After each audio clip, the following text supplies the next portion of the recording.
this part of his realm. Our current monarch ain't been up here since his reign began during the catastrophe, but seeing as how old George's hair has turned white with seagull poop, I can't blame any of his successors for staying well clear of this shithole. A couple of buskers are jamming acoustic guitars near the church on the opposite side of the road. Their voices carry across loud and clear, covering Dolly Parton's 9 to 5, and I know that's got to be an omen. I stop, take out a tissue from the handbag I nicked off my gran, and brush dirt off my shoes. This apprenticeship's really gonna turn my life around. I don't know how much they're paying yet, but it's bound to be more than what I was on before. Means I'll be able to do more for my gran and little sis, Iswe. Been a bit rough the last couple of years. Same goes for most, to be fair, but once I get paid, I'm looking to get us out of the slum we live in, on the outskirts of Edinburgh, into a real house. Then, I'll get treatment for gran, who's a bit poorly, and maybe even a better school for sis.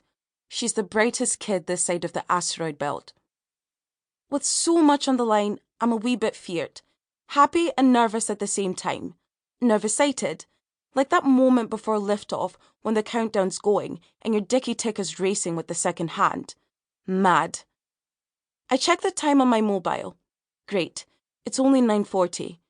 Calendar said to meet him on St. Andrew's Square for 10, so I've got a bit of time to kill and chill my nerves. I'm returning the phone to Grant's handbag when the ringtone goes off, startling me. It's only my pal Priya though, so I pick up. I've got great news, Ropa. Priya says so loud I might burst an eardrum. Well, not for them, but for you. I'm all ears. We've got this patient at my work and his case isn't looking good. It's been a struggle to make a diagnosis, which is hampering our treatment.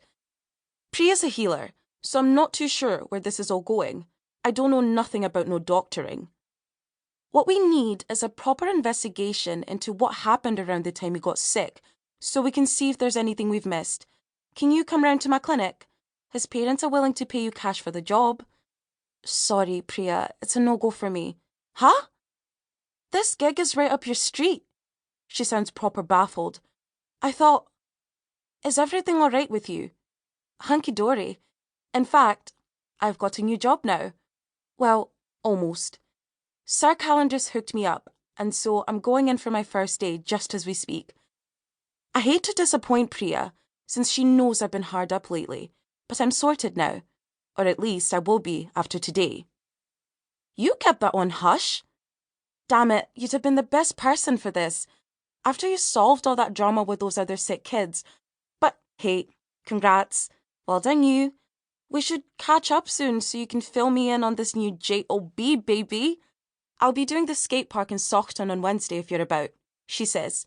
Listen, I've got to go. Rounds to do, patients to see. Speak soon. Mwah. Sloppy kiss. Wow. Look at that. Little old me turning down odd jobs. Who'd have thought? I wait for a shilly-shilly, ferrying passengers to Leith to pass, so I can cross the road into the garden on St. Andrew's Square. It's nice and peaceful here, with the scent of newly mowed grass, though the small crescent-shaped pool's dry at the mow. I sit on one of the concrete bench McThingies that run along the footpath and veg. That's a relief, because the shoes I borrowed of Marie are a size too small, so my pinky toes are sore. The new town where I'm at just now is the nicer part of town, relatively speaking. If you go across to the loch to the old town, it's unadulterated mayhem. The only thing marring this side is the pockmarks on the walls of the grand old buildings surrounding the square. Bullet holes. That's from way back, when the King's men were going street to street, driving out the separatists from the city into the Forth, where a good few drowned. It's legend out here how in the bleak midwinter of the war, hundreds of die-hard separatists were lined up on the Great Edinburgh seawall with machine guns pointed at them. They were told to swim across the Forth to Fife, a good few miles in freezing water, or to take a bullet to the back of the head.